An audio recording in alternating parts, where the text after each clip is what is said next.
பருவமழை தொடங்கியுள்ளதால் பொதுமக்களுக்கு காய்ச்சல் பரவல் அதிகரித்துள்ளது.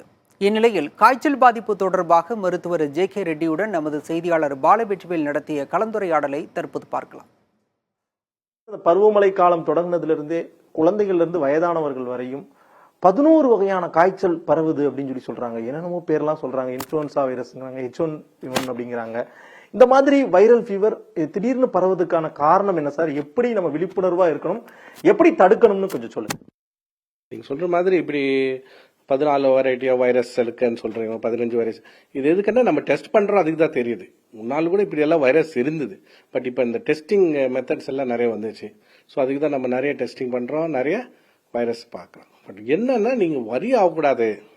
எதுக்குன்னா எந்த வைரஸ் வந்துன்னா 90% வந்துட்டு செல்ஃப் லிமிட்டிங்னா சொந்தமா அது சரியாக போறோம். அது வரைக்கும் நம்ம ஃபைட் பண்ண சக்தி இருக்கணும். அதுக்கு இப்படி என்னன்னு பார்த்துக்கணும். ஸோ டெங்கு வந்துட்டு வேற. டெங்கு வந்து கொசு கடிச்சு வரும்.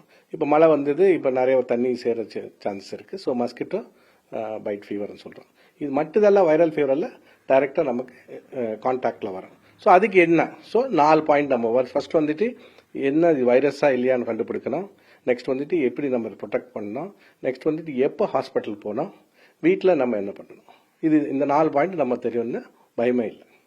கண்டறியப்பட்ட அந்த வைரஸ்ல 75% இன்ஃபுளுன்சா வைரஸ் அப்படிங்கிறாங்க. இந்த இன்ஃபுளுன்சா வைரஸ் காய்ச்சல்னா என்ன சார்? அது என்ன மாதிரி பாதிப்பு ஏற்படுத்தும்? உலகத்துலனே இந்த இன்ஃபுளுன்சா வைரஸ் வெளிநாட்டில் கூட ரொம்ப காமனா வைரஸ். அதுக்கு தான் வருஷத்து ஃப்ளூ வேக்சின் சொல்லிட்டு ஒரு வேக்சின் கூட போடுறது. இது வந்துட்டு அதுல வந்துட்டு என்னன்னா சின்ன பசங்களுக்கு நிமோனியா வரக்கு சான்சஸ் இருக்கு, நிறைய பிரீத்திங் ப்ராப்ளம் வரக்கு சான்ஸ் இருக்கு. ஸோ அது நம்ம ஐடென்டிஃபை பண்ணணும். ஸோ இன்ஃபுளுன்சா வந்துட்டு இப்போ எல்லாருக்கும் வருது. ஸோ அது ப்ரொடெக்ஷனுக்கே ஒரு வேக்சின் இருக்கு. பட் இப்போ நம்ம வேக்சின் எடுத்த கூட மினிமம் 15 to 30 days அந்த ப்ரொடெக்ஷனுக்கு தேவைப்படும். ஸோ ரொம்ப இம்பார்ட்டன்ட் என்னன்னா அந்த வந்ததுன்னா நம்ம என்ன பண்ணணும், வீட்டில் ஹைட்ரேஷன் ரொம்ப இம்பார்ட்டன்ட் வரணும். கரெக்ட் டோஸாக பேராசிட்டமால் எடுக்கணும். இந்த காய்ச்சலில் என்னாலும் ரொம்ப பேட் காஃப் இருக்கும், பாடி பெயின் இருக்கும், கொஞ்சம் பேருக்கு லூஸ் மோஷன்ஸ் இருக்கும், இப்படி எல்லாம் இருக்கும். இன்னொரு வந்துட்டு வீட்டில் எல்லாருக்கும் இருக்க சான்ஸ் இருக்கு. அப்பாவுக்கு இருக்கும், இல்லைன்னா தம்பிக்கு இருக்கும், இல்லைன்னா பாட்டிக்கு இருக்கும், யாருக்குன்னு வீட்டில் இருக்க சான்சஸ் நிறைய இருக்கும். ஸோ இந்த இன்ஃபுளுன்சா ஸ்ப்ரெட் ஆகும்னு சொல்றீங்களா நம்மகிட்ட இருந்து? ஆமா, இன்ஃபுளுன்சா கூட ஒரு வைரஸ் தான், நம்ம கரோனா மாதிரி ஒரு வைரஸ் தான்.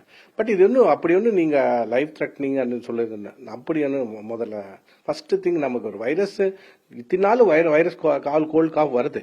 பட் இதனால நம்ம அந்த டெஸ்டிங்க்கு எக்யூப்மெண்ட் இல்லை. இப்போ டெஸ்டிங் எக்யூப்மெண்ட் வந்துச்சுன்னு நீங்க அதை டெஸ்ட் பண்ணிட்டு 100ல் 2 பேருக்கு பிரச்சனை வாப்போம்னு சொல்லிட்டு அந்த 2 பேர் நாங்க தான் சொல்லிட்டு எல்லாரும் வரியா அவருக்கு